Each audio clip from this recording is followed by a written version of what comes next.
Are you living to work or working to live? In this episode, we explore the quiet trap of job worship and why it's costing us our peace, our identity, and our time. Join the Everyday Philosopher as he shares the story of a modern worker and the ancient wisdom of a monk's life, reminding us to pause, reflect, and reclaim what truly matters. I once met a man who introduced himself not by his name but by his title.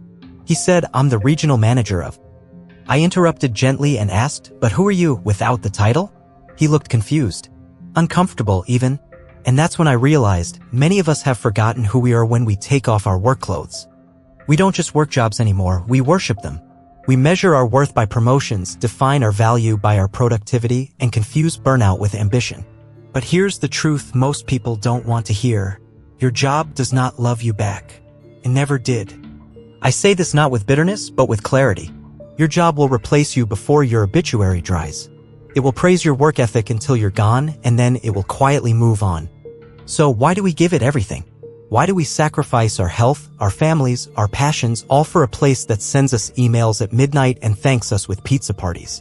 Let me tell you a story. So why do we give it everything? Why do we sacrifice our health, our families, our passions, all for a place that sends us emails at midnight and thanks us with pizza parties? Let me tell you a story. In my younger years, I lived in a monastery where the bell rang every few hours, not just for prayer, but to remind us of something deeper, that life moves in cycles. Work, rest, stillness, joy. In my younger years, I lived in a monastery where the bell rang every few hours, not just for prayer, but to remind us of something deeper, that life moves in cycles. Work, rest, stillness, joy. It taught us not to cling too tightly to any one role, even the role of monk, because identity is not found in what you do. It's in how you live. Here's a question I ask everyone who feels trapped in their job. If your badge, your laptop, your title were all taken from you today, would you still know who you are?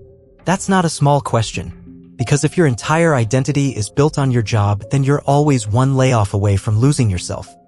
Now, I'm not saying don't work. We all have responsibilities, but work should be a part of your life, not the center of it.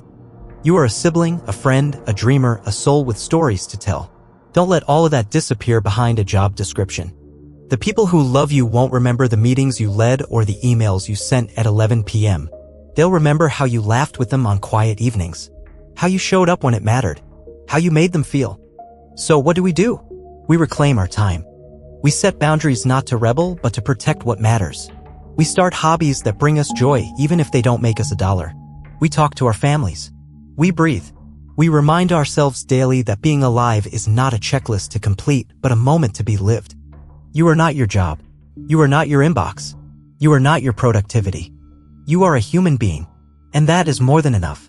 If this message spoke to your soul, don't forget to like, subscribe, and share it with someone who's been stuck in the grind. Comment below. What would you do more of if your job didn't define you? New videos every day to help you live more mindfully, love more deeply, and walk through life with purpose.